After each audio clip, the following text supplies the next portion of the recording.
हाँ जी class, very good morning. तो आज की क्लास में क्लास 6 में आगे का वीडियो करने वाले हैं। इससे पहले हम पेज नंबर 68 तक पूरा कर चुके थे। आज हम पेज नंबर 69 से स्टार्ट कर रहे हैं और समझते हैं कि क्या है आगे के टॉपिक्स में।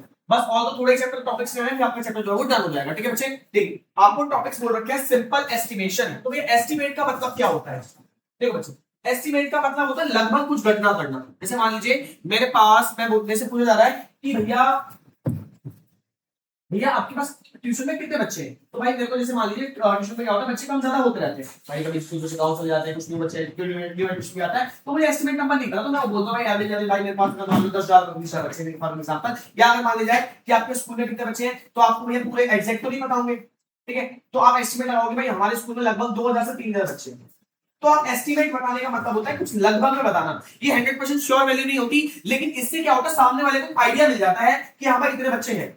ठीक है ठीक है, समझ आ रहा है? समझ आ रहा है? जैसे मान लीजिए मैं आपसे कह रहा हूं कि बताइए कि चैप्टर नंबर 3 में कितने क्वेश्चन होंगे, तो बहुत सारे क्वेश्चन है चैप्टर नंबर 3 में, बहुत सारे क्वेश्चन करके आए हैं, तो आप एस्टिमेट लगाओगे कि आप एक पेज में 6 क्वेश्चन थे, ऐसे हम भाई 20 पेज है तो 6 में 12 120 क्वेश्चन होंगे, लगभग 120 क्वेश्चन होंगे। अब हो सकता है कुछ पेज में कम हो, कुछ पेज में ज्यादा हो, लेकिन आपको इससे आइडिया मिल जाएगा कि हाँ भाई चैप्टर काफी बड़ा है, इसमें 120 क्वेश्चन है। ठीक है, तो एस्टिमेट का इस्तेमाल हम एक रफ वैल्यू देने के लिए करते हैं सामने वाले को रफ वैल्यू देते हैं जिससे उसको आइडिया हो जाए कि हाँ भाई कितनी वैल्यू सामने है। ठीक है, आगे स्टार्ट करते हैं। देखो बच्चे, at times we may at times we may not know or need an exact count of things, and an estimate is sufficient the purpose of hand. For example, your school headmaster might know the exact number of students enrolled in your school, but you may only know an estimate count. How many students are there in your school? About 150, 400, 1,000. देखो बच्चे, अब मान लीजिए कई बार ऐसी situation आती है इसमें हमें एग्जैक्ट वैल्यू नहीं चाहिए होती, हमें सिर्फ एक रफ वैल्यू चाहिए होती है। जैसे मान लीजिए अगर आपके स्कूल में कितने बच्चे, तो आपको तो नहीं पता होगा कितने बच्चे, तो आप एस्टिमेट लगाओगे, हो सकता है 100 हो, उसमें 400 हो सकता है 1,000। ठीक है, तो एस्टिमेट बता लो आप। आगे Paromita's class section has 32 children. The other two sections of her class is 29 and 35 children. So she estimates the number of children in her class to be about 100. Along with class 6, her also class has 7 to 10, and each class has 3 sections each. She assumed that a similar number of in each class and estimate the number of students in her class to be around 500. अब भाई एक बच्चा है जिसका नाम है पारोमिता, ठीक है, उसकी क्लास में 32 बच्चे हैं और 2 सेक्शन और है। भैया वो कौन सी क्लास में? 6 क्लास में 2 सेक्शन और है। अब उसने भाई एक सेक्शन में 20 है, एक में 35, तो एस्टिमेट माना भाई मान लीजिए क्लास 6 में 100 बच्चे हैं, तीनों सेक्शन को मिला के क्लास 6 में 100 बच्चे हैं, तो भाई क्लास 6 में 100 बच्चे हैं। क्लास 7 को क्या माना भाई? क्लास 7 में भी 100 बच्चे मान लेते हैं, क्लास 8 में भी 100 बच्चे मान लेते हैं, क्लास 9 में भी 100 बच्चे मान लेते हैं, क्लास 10, ठीक है, और ऐसे माना भाई लगभग इस हिसाब से मेरे स्कूल में कितने 500 बच्चे होंगे।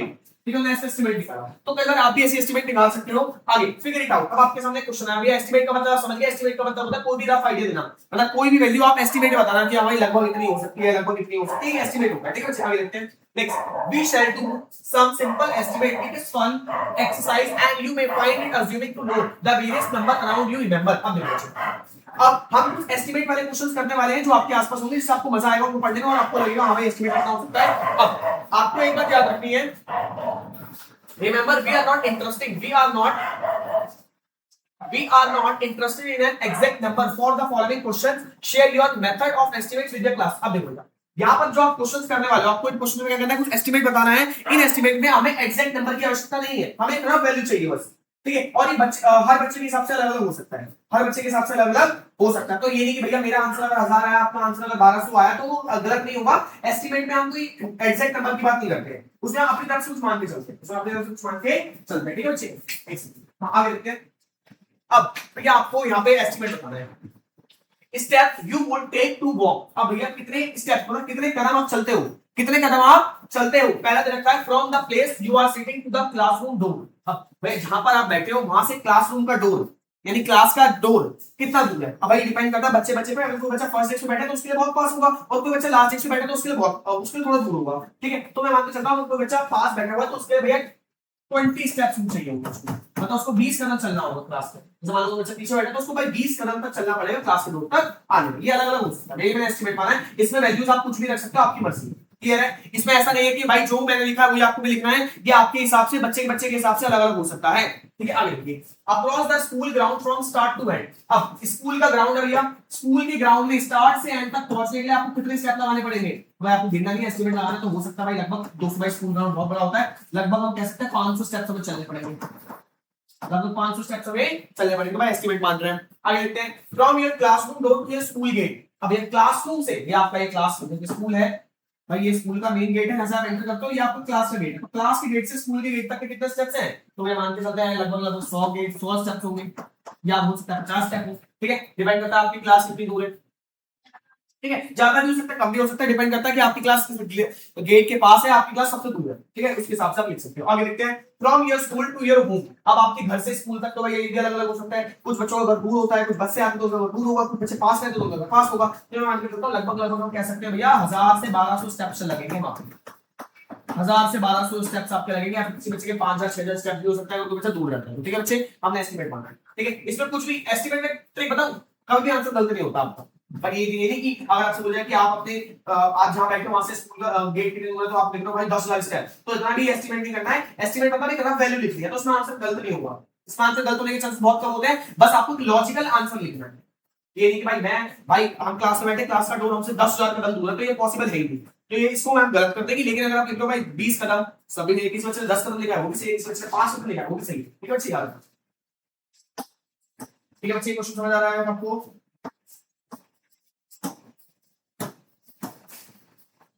आगे देखते हैं। अब सेकंड क्वेश्चन आपको क्या बोला गया भैया? हाँ, सेकंड क्वेश्चन की तरफ बढ़ते हैं। सेकंड क्वेश्चन में बोला है, number of times you blink your eyes और number of breath you take. अब भैया आप 1 मिनट में अपनी आंखों को कितनी बार झपकाते हो, 1 मिनट में कितनी बार सांस लेते हो? तो 1 मिनट में मान लेते हैं भैया हम 60 बार भैया आई को ब्लिंक करते हैं और 72 बार हम ब्रीथ करते हैं। भाई ये एग्जांपल ये अलग हो सकता है, कोई पर्सन भाग रहा है तो उसमें ज्यादा होगा, कोई पर्सन सो रहा है तो उसमें कम होगा। ठीक है, 1 घंटे में, अब देखो 1 मिनट में आपने 60 मारा, तो 1 घंटे में कितना होगा? तो भाई देखो 1 घंटे में 60 में, 60 को 60 से गुणा करोगे, 60 को 60 से गुणा करोगे, 1 घंटे में 3600, और यहाँ पे 72 को 60 से मल्टीप्लाई करोगे तो 0 का 0, 6 पर 12 2 के बराबर 6 7 42 और 143, तो इतनी बार। ठीक है, तो याद रखना अगर आपने एक बार माना है तो उसमें जब 60 बार होगा, तो ये नहीं कि आपने बोला मैं 1 मिनट में 60 बार ब्लिंक करता हूं और 1 घंटे में 50 बार ब्लिंक कर रहा हूं, तो पॉसिबल नहीं है भाई। एक मिनट में 60 बार कर रहा तो 1 घंटे में कितना होगा? इस 60 को 60 से गुणा करोगे, मतलब 1 घंटे में 60 मिनट, तो 1 मिनट के 60 से गुणा करके आपका आंसर आएगा। ठीक है, एक डे में, तो एक दिन में कितने मिनट होते हैं पहले आपको ये निकालना पड़ेगा। देखो बच्चे, एक दिन में कितने मिनट होते हैं? देखो सबसे पहले एक दिन में 24 घंटे होते हैं, 1 घंटे में 60 मिनट होता है, तो एक दिन में 1440 मिनट होते हैं, 1440 मिनट। अब इसको 60 से गुणा करते हैं ना, अब 1440 को आप 72 से गुणा करते हैं, आपका आंसर आ। समझ आ रहा है? समझ आ रहा है? या आप ये करते हो कि भाई 1 मिनट में आप 10 बार पलक झपकाते हो, अगर आपने ये माना कि 1 मिनट में आप 10 बार पलक झपकाते हो तो 60 मिनट में 60 बार हो जाएगा, तो 600 बार हो जाएगा।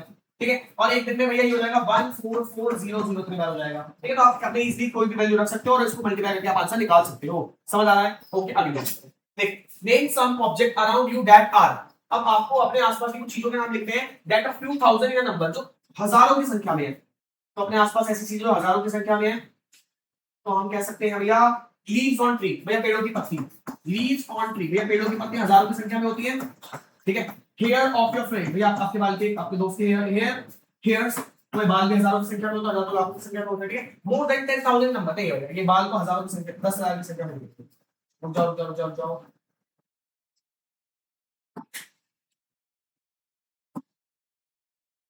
इधर भैया देखो, पेड़ों की संख्या भी यहाँ पे leaves of tree, leaves of, ये पेड़ों की संख्या 10,000 की संख्या में होगी, और यहाँ पे हेयर्स, और आप स्टार्स भी लिख सकते हो, भाई तारों भी कई हजारों में होंगे।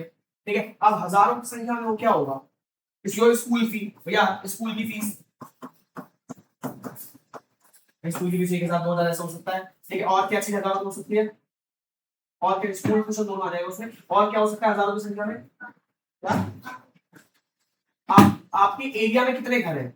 हाउस इन आवर एरिया, भाई एक एरिया में 1000 घर तो होंगे भैया। और या फिर number of people in your area, number of people in your area, number of people in our area, हमारे एरिया में कितने लोग हैं भाई? हजारों की संख्या में हो सकते हैं। स्कूल फीस और नंबर ऑफ एरिया, ये आपके दो आंसर हो जाएंगे, तो आपका ये मतलब पहला क्वेश्चन हो चुका है। कोई दिक्कत तो नहीं, यहाँ पे आपको एस्टिमेट निकला पर बच्चे का आंसर यहाँ पे अलग अलग हो सकता है, तो आपको इस बात से वो नहीं करना कि हाँ भाई हमारा आंसर अलग आया फिर हमारा आंसर अलग आया, इस चीज का आपको वो नहीं करना है। ठीक है, इस बात का ध्यान रखो आप लोग।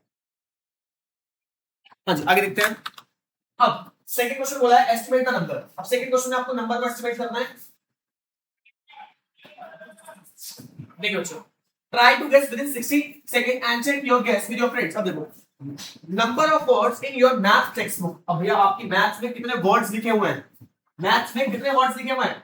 5000 से ज्यादा है, 5000 से कम? तो भाई इतने सारे वर्ड लिखे हैं, मैथ्स की बुक इतनी मोटी बुक है भैया, उसमें कितने सारे वर्ड्स लिखे हैं? तो भाई 5000 से ज्यादा होंगे, 5000 से ज्यादा होंगे। आगे, number of student in your school who travel to school by bus. भैया आपके स्कूल में कितने बच्चे बस से आते हैं? तो भाई मान लो आपके स्कूल में भैया 5 बसें हैं, 1 2 3 4 5, ये मान के चलता है स्पीड। और एक बस में 40 बच्चे आ जाते हैं, तो 5 4 20 200 तो आ जाएंगे। तो भाई मोर देन 200 है, लेस देन 200? तो भाई 200 से ज्यादा बच्चे होंगे।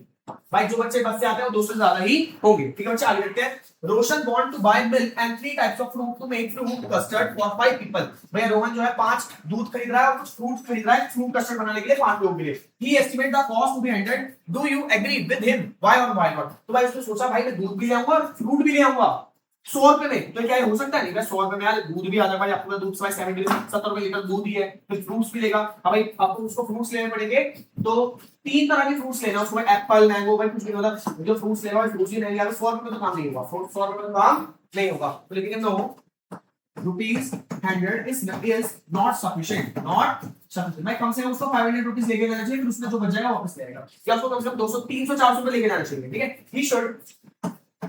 he should carry at least 500, at least rupees 500। तो भाई कम से कम उसको 500 लेके जाना चाहिए। भाई इसमें क्या है, 5 लोग हैं, तो 5 लोगों के लिए कम से कम 2 लीटर दूध लाएगा और फिर 1 किलो फल लाएगा, तो उसमें आपके पैसे लग जाएंगे। ठीक है, तो कम से कम उसको 500 लेके जाना चाहिए। तो भाई 100 रुपए में काम थोड़ी होगा। ठीक है, आगे देखते हैं। Estimate the distance between Gandhinagar to Kohima Nagaland. में देखो गांधीनगर और नागालैंड के बीच में आपको डिस्टेंस एस्टिमेट करना है। देखो गांधीनगर बिल्कुल गुजरात में है और वो बिल्कुल लास्ट में, तो भाई बहुत ज्यादा डिस्टेंस रहेगा इन थाउजेंड्स किलोमीटर। तो मैं एस्टिमेट मानते हैं in something thousands kilometre, something thousands kilometre, 10,000 kilometre. भाई भाई 10 लाख किलोमीटर में कुछ होगा। ठीक है भैया, ठीक है, इस तरह से हमने आंसर निकाल लिया। ये मैप वाले वर्क है, तो सर आपने इस तरीके से आपने एस्टिमेट निकाला। क्या कोई दिक्कत परेशानी है आपको? एस्टिमेट वाले बहुत आसान होते हैं, एस्टिमेट वाले बहुत आसान होते हैं। ठीक है बच्चे, आगे देखते हैं। आप वीडियो को पॉज करके समझ सकते हो। आगे एक सेकंड जाइए। अच्छा इसी का आगे आगे देखते हैं। हाँ, शीतल इज इन ग्रेड 6। भाई शीतल जो है 6 क्लास में है, and she has to spend around 30,000 hours in school till date. Do you agree with her and why not? देखो शीतल क्लास 6 में, वो कह रही मैं 13,000 घंटे स्कूल में बिता चुकी हूँ। तो भाई 13,000 नहीं है, अगर वो 12th में होती तो एक बात को मानते, तो नहीं है, it is not possible, it is not possible, it is very large number and it can't be true। भाई बहुत बड़ा नंबर होता है, ट्रू नहीं हो सकता। ये ट्रू एक दिन में 6, भाई देखो एक दिन में 6-7 घंटे 6 घंटे आप स्कूल में होते हो, और एक साल में ये नहीं कि आप डेली स्कूल जाते हो। भाई गर्मियों की छुट्टियां भी होती है, बहुत सारी छुट्टियां भी होती है, तो कहने का मतलब एक साल में आप समथिंग 200 या 210 दिन स्कूल जाते हो। ठीक है, उसमें भैया 6 से गुणा करेंगे तो 6 12 1200 आएगा। ठीक है, अब मान लीजिए वो नर्सरी, एलकेजी, यूकेजी और first second third fourth fifth sixth, तो 1 2 3 4 5 6 7 8 9, तो 12 लाइन में कितना होता है? 12 लाइन जा 100 क्या 100, तो भाई समथिंग 10,000 के पास आएगा, तो 13,000 लिख रखा है, जो कि बहुत ज्यादा है। क्योंकि भाई नर्सरी एलकेजी यूकेजी के बच्चे जो होते हैं वो 6 घंटे क्यों नहीं बैठते, वो 4 घंटे या 5 घंटे की क्लास लेते हैं, तो भाई ये बहुत बड़ा नंबर है। तो समथिंग 10,000 के आसपास होगा, इतना बड़ा नंबर नहीं होगा। ठीक है, आगे देखते हैं। Earlier people used to walk long distance as they had no other means of transport. Suppose you walk at your normal place, approximately how long would you take to go from normal place? हाँ भैया चलो, अब आपको 6 question में बोला गया है, पहले के टाइम के लोग जो होते थे भाई किसी गाड़ी का इस्तेमाल नहीं करते, वो पैदल चलते थे। तो मान लीजिए अगर आप नॉर्मल पेस है, नॉर्मल स्पीड से चल रहे हो, जिस स्पीड से आप चलते हो, भाई भाग नहीं चल रहे हो, जैसे नॉर्मल आप चलते हो वैसे चल रहे हो, तो आपको कितना टाइम लगेगा, सॉरी हाउ लॉन्ग, कितना टाइम लगेगा आपको इस जगह पर पहुंचने के लिए? तो देखते हैं भैया। हाँ जी, अब your current location to one of your favourite place near by. भाई आपकी अभी की पोजीशन से आपकी पसंदीदा जगह पहुंचने में कितना टाइम लगेगा? भाई मान लो आपको क्या पसंद है, आपको कोई पार्क पसंद है, निरंकारी पार्क पसंद है आपको, तो यहाँ से निरंकारी पार्क पैदल जाने में कितना टाइम लगेगा? भाई मान के चलते हैं आधा घंटा लगेगा, नियर बाय 30 मिनट्स। कितना मिनट लगेगा भैया? 30 मिनट्स।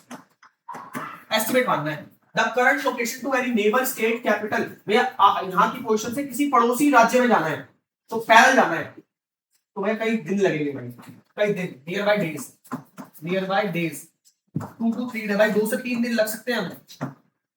ठीक है। आगे the southern most point in India, मतलब नॉर्थर्न मोस्ट पॉइंट, भैया इंडिया के सबसे आखिरी कोने से सबसे ऊपर वाले कोने तक जाना है तो कैसे जाओगे भैया, उसमें कम से कम आपको महीने लगेंगे, near by some months, near by some months, भैया कुछ महीने लगेंगे पहले जाने में, नियर बाय सम मंथ्स, भैया उसमें 4 महीने 5 महीने 6 महीने लगेंगे, कितना टाइम लगेगा आपको, ठीक है।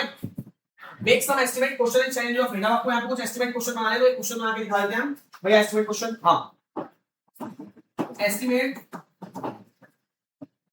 estimate your total pocket money from day one you get, एक क्वेश्चन हमने बनाया कि अपनी पॉकेट मनी का एस्टिमेट लगाओ, भैया जब से आपको पॉकेट मनी मिलना स्टार्ट हुई, फर्स्ट क्लास से आपको पॉकेट मनी मिलना स्टार्ट हुई, तब से अब तक आपको कितनी पॉकेट मनी मिल चुकी होगी, इसका एस्टिमेट लगाना है, ठीक है। चलिए आपने क्वेश्चन बना दिया, तो इस तरीके से हमारा पेज नंबर, ये वाला क्वेश्चन पेज भी डाल चुका है, ठीक है। आई होप समझ आ रहा होगा, एस्टिमेट वाले क्वेश्चन इजी होते हैं। पेज नंबर 71 भी आपका डन हो चुका है, पेज नंबर 71 भी आपका डन हो चुका है, क्लियर बच्चे। एक बार टाइम देना, जल्दी से 2 क्वेश्चंस लगाओ फास्ट, हां बच्चे। ये वाला क्वेश्चन है, इसमें तो आवर लग सकते हैं यहां से, हां भाई 30 मिनट 20 मिनट भी लग सकते हैं, ठीक है। मतलब इतना सब भाई ज्यादा दूर नहीं, पास है, आधे घंटे पहुंच सकते हैं, लेकिन इसमें क्या क्या तो ये 1 घंटे लगता है। हाँ, तो भैया अलग अलग डिपेंड करता है, मेरी पसंद जगह कुछ और है, आपकी पसंद जगह कुछ और है, तो यहाँ पे अलग अलग क्वेश्चन टाइम हो सकता है, ठीक है बच्चे। तो बैठ के इसको ट्राई करो, जल्दी ये क्वेश्चन करेंगे, इसके बाद आगे क्वेश्चन करेंगे। आई होप आपका चैप्टर भाई पूरे होने वाला है। 1 एक्सक्लूसिव, हाँ बस आपके फिगर इट आउट वाले क्वेश्चन है, फिर आपका चैप्टर खत्म है, आपके पास ये लास्ट 2 क्वेश्चन है, फिर खत्म हो जाएगा आपका, ठीक है बच्चे। ठीक है, जल्दी से एस्टिमेट वाले क्वेश्चन करो और हम कल वाली क्लास में चैप्टर पूरा कर देंगे, फास्ट क्विक। वीडियो को पॉज करो और आंसर करना स्टार्ट करो। हाँ जी क्लास, आज का टॉपिक हम यही फिनिश करते हैं। आज अभी कल वाली क्लास में हम लास्ट एक्सरसाइज करेंगे और चैप्टर हमारा फिनिश हो जाएगा, ठीक है बच्चे। आज इन्हीं क्वेश्चंस की आपको प्रैक्टिस करनी है, एस्टिमेट वाले क्वेश्चन की। आज एस्टिमेट वाले टॉपिक करा, उसके क्वेश्चंस करें, वही आपको फिनिश करना है, ठीक है बच्चे। Okay, bye bye.